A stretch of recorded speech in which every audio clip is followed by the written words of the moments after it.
உலகெங்கிலும் நடக்கும் முக்கிய நிகழ்வுகளை குறுஞ்செய்தி வடிவத்தில் தெரிந்து கொள்ள ஆதன் செயலியை டவுன்லோட் செய்யுங்கள். ஆதன் செயலியை டவுன்லோட் செய்ய டிஸ்கிரிப்ஷனில் உள்ள லிங்கை கிளிக் செய்யவும்.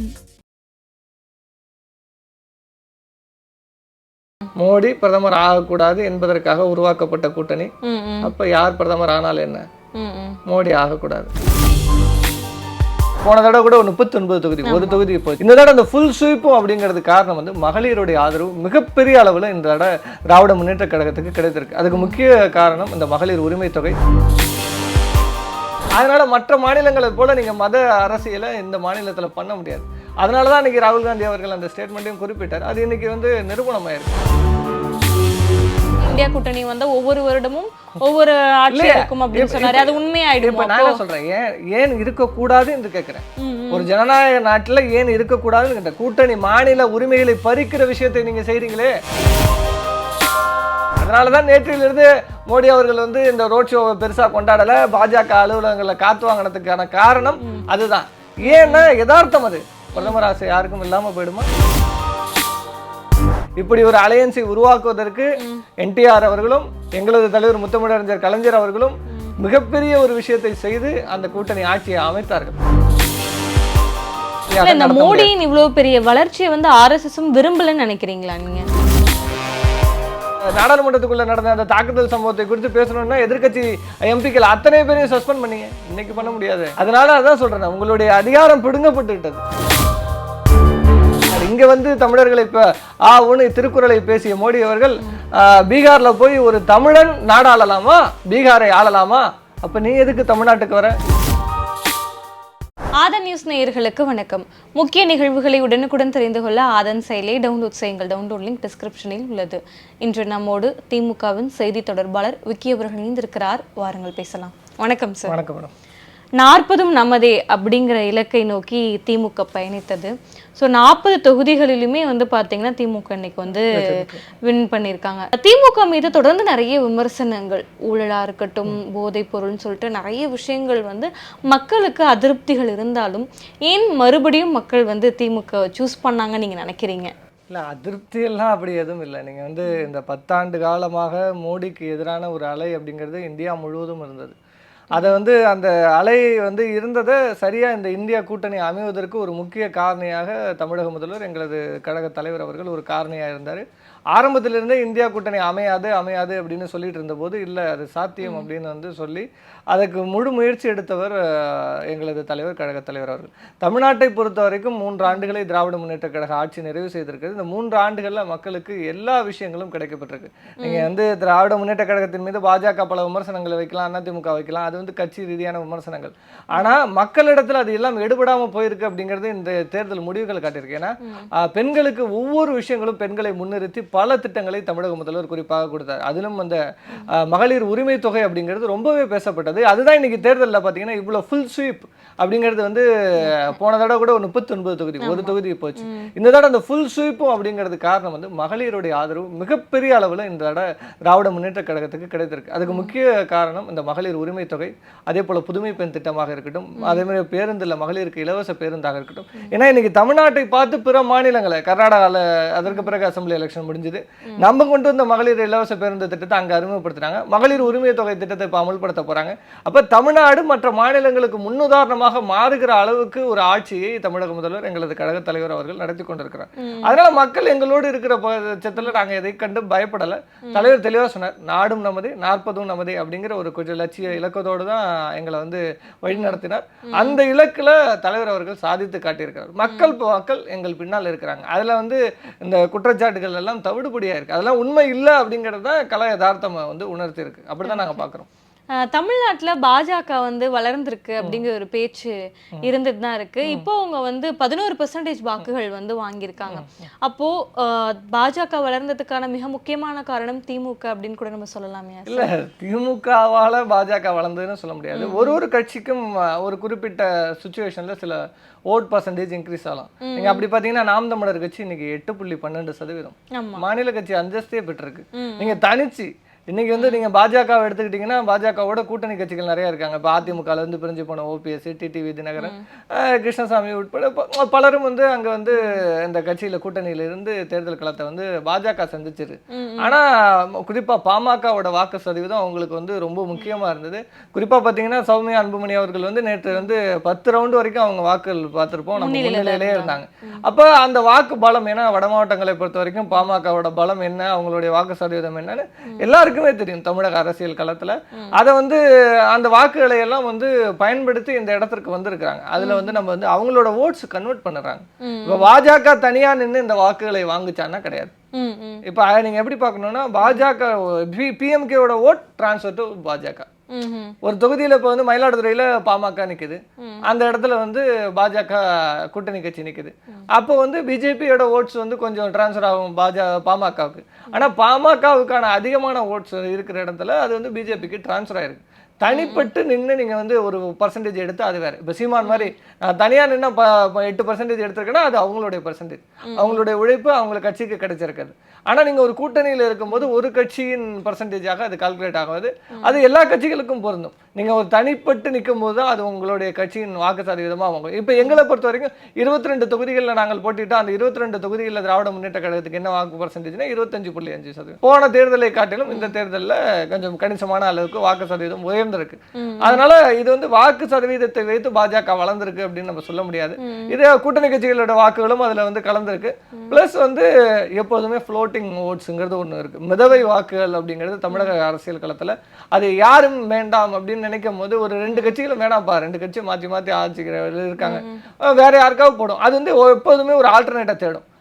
பாமக முதல்ல உருவாகும் போது பாமக அந்த ஓட்டு டிரான்ஸ்ஃபர் ஆச்சு. அதுக்கப்புறம் விஜயகாந்த் உருவாகும் போது விஜயகாந்துக்கு டிரான்ஸ்ஃபர் ஆச்சு.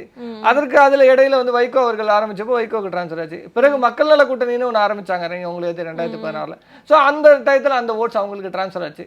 அது மாதிரி இந்த அந்த 3ஆம் தர வாக்குகள் ஒன்று இருக்கு. அது கட்சி சாராத நபர்களின் வாக்குகள், அது ஃப்ளோட்டிங் வாக்குகள்னு சொல்லுவோம், ஃப்ளோட்டிங் ஓட்ஸ். ஸோ அந்த மிதவை வாக்குகள் எப்போதுமே மாறும். அந்த வாக்குகள் இந்த இட கணிசமா பாஜக பெற்றிருக்கு. அதுல மாற்றுக்கிறது என்னதான் வாக்கு சதவீதத்தை வச்சு நம்ம வந்து பாஜக வளர்ந்திருக்கு அப்படின்னு நம்மளால சொல்ல முடியாது. அப்படின்னாலுமே குறிப்பிட்ட கோவை தொகுதி அப்படின்னு பார்த்தோம்னா அது அதிமுகவின் கோட்டை அப்படின்னு கூட சொல்லலாம். அப்படி அதிமுகவின் கோட்டையா கருதப்படுற இடத்திலே அண்ணாமலை அவர்கள் வந்து 2ஆம் இடத்துக்கு வந்திருக்கிறாரு. இதுவே அவருக்கு ஒரு பெரிய சக்சஸ் தானே. நீங்க வந்து அண்ணாமலை அவர்களை அப்படி நம்ம வந்து கருத முடியாது. குறிப்பா வந்து ஒரு அகில இந்திய கட்சி, அந்த அகில இந்திய கட்சியில ஒரு மாநிலத்துல தலைவராக இருக்கிறார். அவர் வந்து ஏற்கனவே கரூர்ல போட்டியிட்டு சட்டமன்ற தேர்தலில் என்ன நிலைமைக்கு ஆளானார்னு பார்த்தோம். அதுக்கு பிறகு இப்ப நாடாளுமன்ற தேர்தலில் போட்டியிடும் போது நீங்க வந்து 2ஆம் இடம் பிடித்திருக்கிறது வேணா அவங்க வந்து பெரிய விஷயமாக கருதலாம். ஆனா அவர் எதிர்த்து நின்ற வேட்பாளர் ஒரு சாதாரண வேட்பாளர், திராவிட முன்னேற்ற கழகத்தால நிறுத்தப்பட்ட ஒரு சாதாரண எளிமையான ஒரு வேட்பாளர்.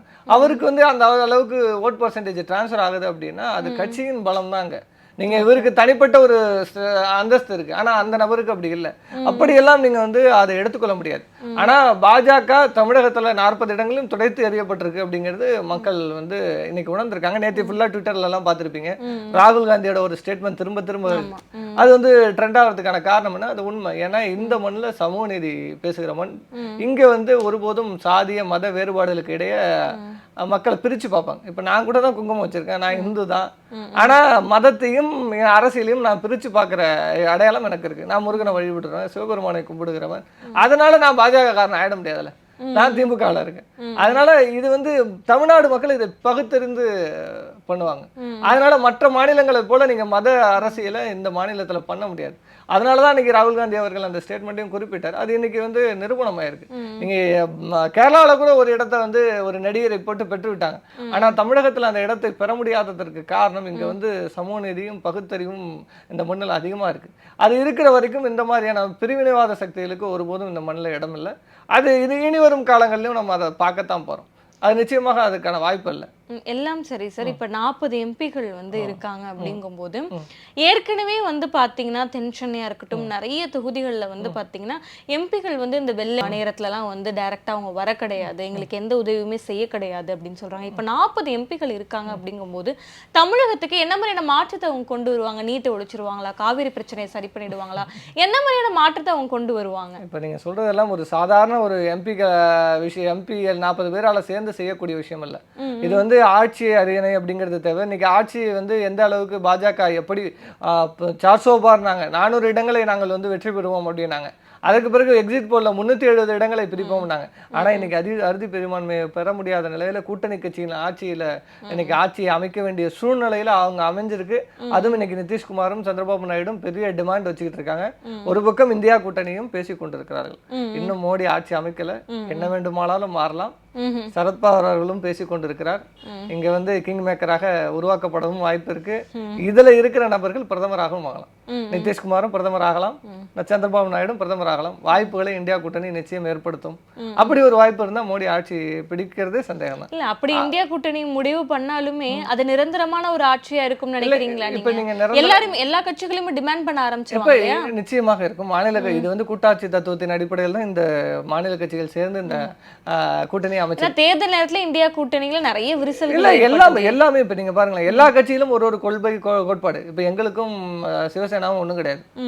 பல இடங்கள்ல நாங்கள் மாறுபடுவோம். எல்லா இடத்துலயும் வந்து வேறுபாடு இருக்கும். ஆனா யார் ஆட்சிக்கு வரக்கூடாது அப்படிங்கிற ஒற்றை புள்ளியில தான் இந்த கூட்டணியே உருவாச்சு. மோடி என்பவர் இந்த ஆட்சிக்கு வரக்கூடாது, பாஜக ஆட்சியிலிருந்து அகற்றப்பட வேண்டும். அந்த கோரிக்கையில தான் மம்தா பானர்ஜி அவர்களோ இன்னைக்கு வந்து அகிலேஷ் யாதவோ எல்லாருமே அந்த ஒற்றை புள்ளியில தான் சேர்ந்தது. நிதிஷ்குமார் தான் குறிப்பா சொன்னேன் இந்த கூட்டணி ஆரம்பிச்சதுக்கு காரணம் நிதிஷ்குமார் தான் முக்கிய தலைவராக இருந்தார். அப்ப அப்படி இருக்கிற பட்சத்துல தான் கூடியிருக்காங்க. அப்ப வேறுபாடு எல்லாருக்குள்ள இருக்கும். ஆனா இன்னைக்கு மோடி அவர்கள் வரக்கூடாது அப்படிங்கும் போது ஒரு வாய்ப்பு கிடைத்திருக்கிறது. அறுதி பெரும்பான்மை அவங்களாலும் வந்து பெற முடியல. அப்ப கூட்டணி கட்சிகளான டிடிபியை நம்பியும் நிதிஷ்குமாரை நம்பியும் இன்னைக்கு பாஜக இருக்கு. அதனால இவங்களோட டிமாண்ட் இன்னைக்கு அதிகமா இருக்கு. சொல்ல முடியாது. நீங்க 2.5 வருஷம் பிரதமரா இருந்துங்க, நீங்க 2.5 வருஷம் பிரதமரா இருந்தீங்க, சரியான ஒரு ஆட்சியா ஏன் இருக்க கூடாதுன்னு கேக்குறேன். இதற்கு முன்னாடி நடந்திருக்கு, ஏன் இருக்க கூடாது? தென் மாநிலத்துல ஒரு பிரதமராக மோடி அவர்கள் ஏற்கனவே ஒரு பிரச்சாரத்தை சொன்னாரு இல்லையா, இந்தியா கூட்டணி வந்தா ஒவ்வொரு வருடமும் ஒவ்வொரு ஆட்சி இருக்கும் அப்படின்னு சொன்னாரு. அது உண்மையாயிடும். இப்ப நான் சொல்றேன், ஏன் இருக்க கூடாது என்று கேக்குறேன். ஒரு ஜனநாயக நாட்டுல ஏன் இருக்க கூடாதுன்னு கேட்டேன். கூட்டணி மாநில உரிமைகளை பறிக்கிற விஷயத்தை நீங்க செய்றீங்களே, அது எப்படி நாங்க அனுமதிக்க முடியாது? ஒரு மாநிலத்தை சார்ந்த ஒருவர் இருந்துட்டு போட்டுமே, ஒருவர் இருக்கட்டும் 2.5 வருஷம், சவுத்தை சேர்ந்த ஒரு 2.5 வருஷம் இருக்கட்டும், நார்த்தை சேர்ந்த நிதிஷ்குமார் 2 வருஷம் இருக்கட்டும், பிரச்சனை இல்லையே. கூட்டணி கட்சி தலைவர்கள் ஏற்றுக்கொண்டால் அது சாத்தியம். மறுக்க போகிறார்களா? சந்திரபாபு நாயுடு ஐயா நீங்க 2.5 வருஷம் இருங்க, நாங்க எல்லாம் ஒற்றுக்கொள்கிறோம்.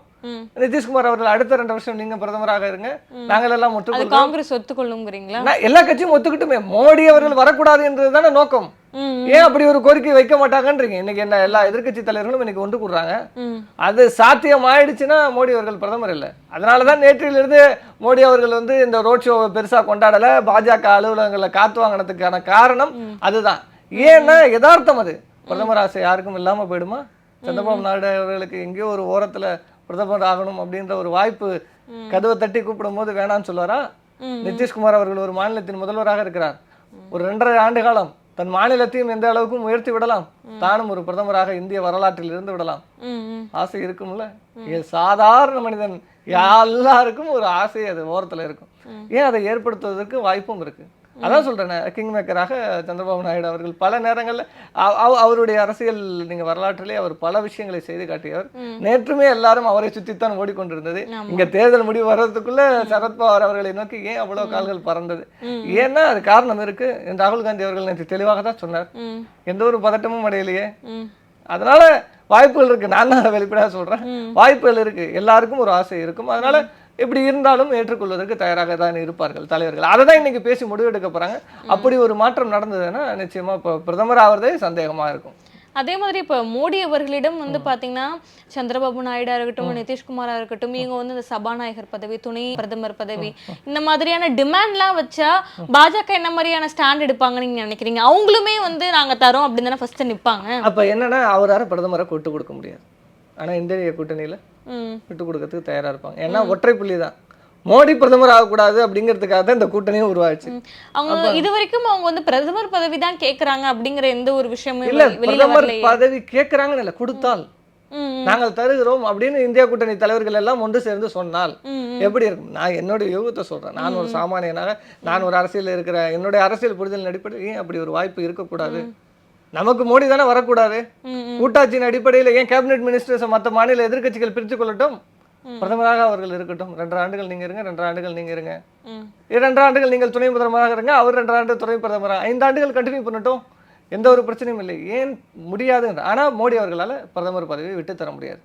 ஆனா நிதிஷ்குமார் அவர்களும் சந்திரபாபு நாயுடு அவர்களும், சந்திரபாபு நாயுடு நீங்க நிதிஷ்குமாரை கூட ஒரு விதத்துல பாஜக பக்கம் வந்து சாய்வதற்கான வாய்ப்பு. ஆனா சந்திரபாபு நாயுடு அவர்கள் அவர் இருந்த இடம் அப்படி சமூக நீதியை பேசிய இடம் அது. அதனால அவர் இடத்துல டெமோக்ரஸி வந்து அவர் எந்த இடத்திலும் வந்து ஐயா சந்திரபாபு நாயுடு அவர்கள் விட்டு கொடுக்க மாட்டார். அது அவர்களுடைய வம்சம், அவருடைய குடும்ப பாரம்பரியம் இருக்கிறது. ஏன்னா இதற்கு முன்னாடி இப்படி ஒரு அலையன்ஸை உருவாக்குவதற்கு என்டிஆர் அவர்களும் எங்களது தலைவர் முத்தமிழறிஞர் கலைஞர் அவர்களும் மிகப்பெரிய ஒரு விஷயத்தை செய்து அந்த கூட்டணி ஆட்சியை அமைத்தார்கள். அதனால அந்த குடும்பம் நிச்சயமாக அப்படிப்பட்ட குடும்பம். அதனால இவர்களால அந்த விஷயங்கள் செய்ய முடியாது. இன்னொரு விஷயமும் எடுத்துப்போம், இல்ல இவங்க எல்லாம் வரல அப்படின்னாலும் மோடி அவர்களால தனி மெஜாரிட்டி இல்லாத ஒரு காரணத்தினால எந்த ஒரு விஷயத்தையும் செய்ய முடியாது.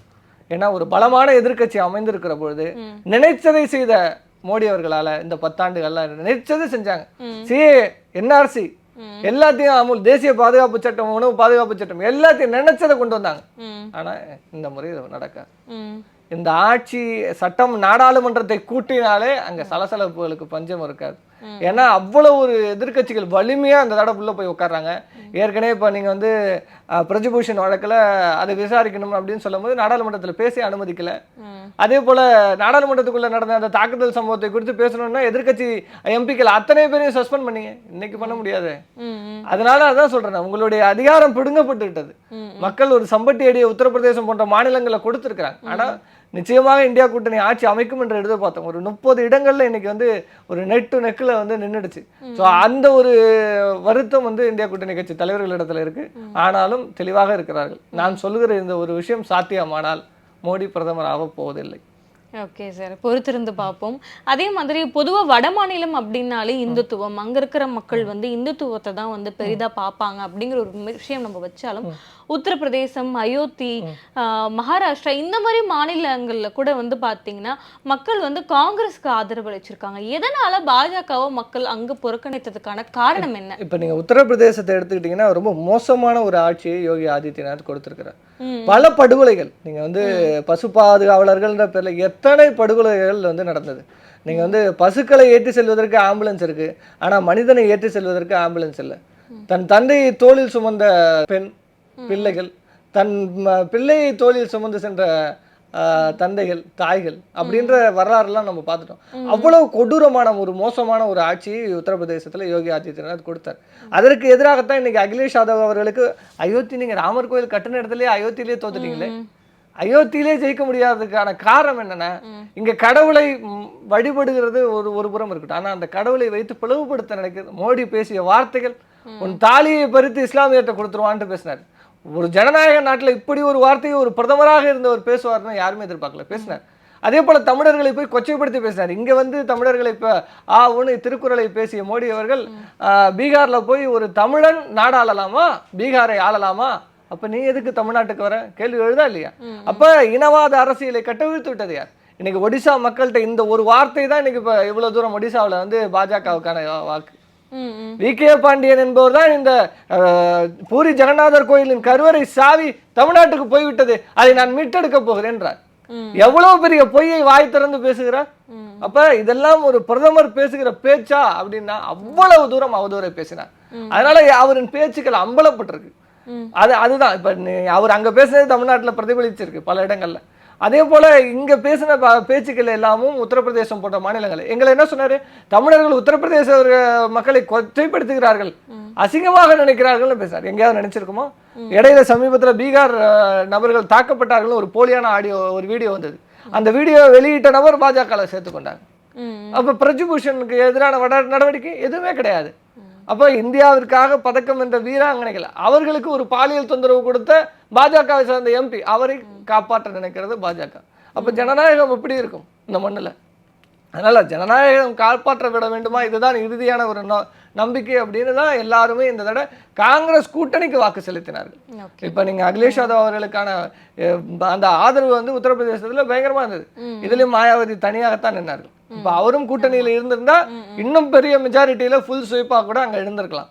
இப்ப அவர் தனியா போய் நின்னாங்க. அதனால வேறுபாடுகள் எல்லாருக்கும் இருக்கு. இப்ப இந்தியா கூட்டணி கட்சிகளே சில இடங்கள்ல பஞ்சாப்ல ஆம் ஆத்மி தனியா நின்னது, காங்கிரஸ் தனியா நின்னது, ஆனா நாங்கள் கூட்டணி தான். அதே போல கேரளாவில் கம்யூனிஸ்ட் கட்சிகளும் காங்கிரஸும் தனித்தனியாக நின்னாங்க, ஆனா கூட்டணி தான். அது அந்த மாதிரியான எங்களுக்குள்ள இருந்த வேறுபாடுகள் இருந்தாலும் இந்த பாசிச ஆட்சி அகற்றப்பட வேண்டும் என்ற நோக்கத்துல ஒன்றிணைந்த தலைவர்கள் நிச்சயமாக இதையும் செய்வார்கள் அப்படின்னு நான் எதிர்பார்க்கிறேன். அதனால மக்கள் அதை வந்து திருப்பி காட்டியிருக்கிறார்கள். பாஜகவுக்கு எதிரான ஒரு மனோநிலை மக்கள்கிட்ட தொடங்க ஆரம்பிச்சிருக்கு. இது வந்து ஒரு தொடக்கம் தான் நான் பார்க்குறேன்.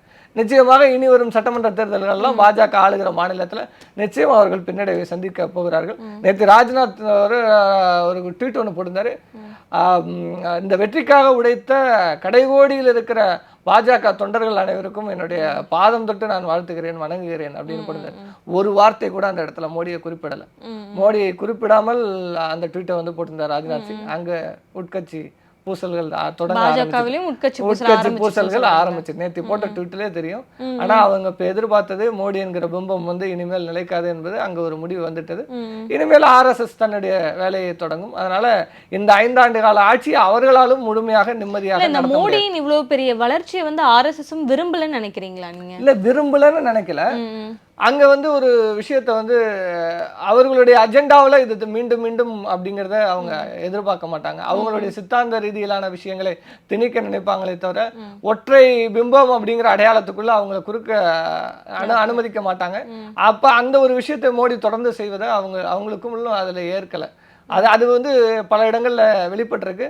RSS சார்ந்த நபர்கள் பாஜகவுக்கு எதிராகவும் வேலை பார்த்திருக்காங்க இந்த தேர்தலில். அதுவும் நடந்திருக்கு, வட மாநிலங்கள்ல அதுவும் நடந்திருக்கு. இறுதியா ஒரு கேள்வி சார், காங்கிரஸ் இன்னுமே வந்து கொஞ்சம் ஸ்ட்ராங்கா இந்த உட்கட்சி பூசலா, அதாவது மாநில கட்சிகளுடைய கூட்டணி வந்து இன்னும் கொஞ்சம் ஸ்ட்ராங் படுத்தி இருந்தா வந்து இந்த தேர்தலில் வந்து ஜெயிச்சிருந்திருக்கலாம் அப்படின்னு நீங்க நினைக்கிறீங்களா? இல்லை, காங்கிரஸ் தன்னை மீட்டுருவாக்கம் செய்திருக்காங்க. ஆனா இன்னும் கொஞ்சம் சுய பரிசோதனை செய்ய வேண்டிய காலகட்டத்தில் இருக்கு. இப்போ தமிழ்நாட்டில் திராவிட முன்னேற்ற கழக கூட்டணி அப்படிங்கிறது மிக வலுவான கூட்டணி. அதனால அவங்களுக்கு தெரியும் 10 இடங்களை எங்கள் தலைவர் கொடுத்தார், 10 இடங்களும் முத்தாக 10 இடங்களையும் இன்னைக்கு வெற்றி பெற்றிருக்கிறாங்க. அதுவும் பல லட்சக்கணக்கான வாக்குகளை. ஆனா பல இடங்கள்ல காங்கிரஸ் தன்னை சுய பரிசோதனை செய்ய வேண்டியது. குறிப்பா தெலுங்கானா, இப்பதான் ரேவந்த் ரெட்டி அவர்கள் வந்து முதல்வராக தேர்ந்தெடுத்தது தெலுங்கானா மாநிலம். காங்கிரஸ் ஆட்சிக்கு வந்தது. ஆனா அந்த இடத்துல 8 இடங்கள்ல பாஜக பிடிக்குது, 8 இடங்களை தான் ஆளுகிற கட்சி பிடிக்குது. அதே போல கர்நாடகாவில் இப்போதான் 40% ஊழலை செய்து பாஜக ஆட்சி கவிழ்க்கப்பட்டு திருப்பி வந்து காங்கிரஸ் வந்திருக்கிற நிலையில இப்ப திருப்பி பாஜக போய் அந்த இடங்கள்ல போய் 20 இடங்கள் கிட்டத்தட்ட ஜெயிக்கிறது அப்படிங்கிறது வந்து, அதுவும் இப்ப அங்க வந்து தேவகவுடா பேரன் நடந்த அந்த பாலியல் சர்ச்சை வந்து பெரிய அளவுல இம்பாக்ட் ஆகியும் பெங்களூர்லாம். பட் ஆனால் மாண்டியாவில் அவங்க எல்லாம் வின் பண்ணியிருக்காங்க. ஸோ அதை சரியாக கேபிட்டலைஸ் பண்ணாதது ஒரு காரணம் அப்படின்னு நான் நினைக்கிறேன். அப்போ காங்கிரஸ் தன்னை மீண்டும் ஒரு சுய பரிசோதனை செய்து கொள்ள வேண்டிய காலகட்டத்தில் இருக்கு. தாங்கள் ஆளுகிற மாநிலத்திலேயே காங்கிரஸ் வந்து பாஜகவுக்கு பல இடங்களை விட்டு கொடுத்துருக்கு. இப்போ கர்நாடகாவோ தெலுங்கானாவோ ராஜஸ்தான் ஆண்ட இடத்தை விட்டதோ ஒடிஷாவோ இந்த மாதிரியான இடங்களில் காங்கிரஸ் வெற்றி பெற்றிருந்தால் ஈஸியாக இந்த தேர்தலில் இந்தியா கூட்டணி வந்திருக்கும். நான் எதிர்பார்த்தது 150 இடங்களை காங்கிரஸ் கைப்பற்ற வேண்டும் அப்படின்னு எதிர்பார்த்தோம். ஆனா 100 இடங்களுக்குள்ள அவங்க வந்து வெற்றி பெற்றிருக்காங்க. ஆனா இது வந்து வளர்ச்சி தான்.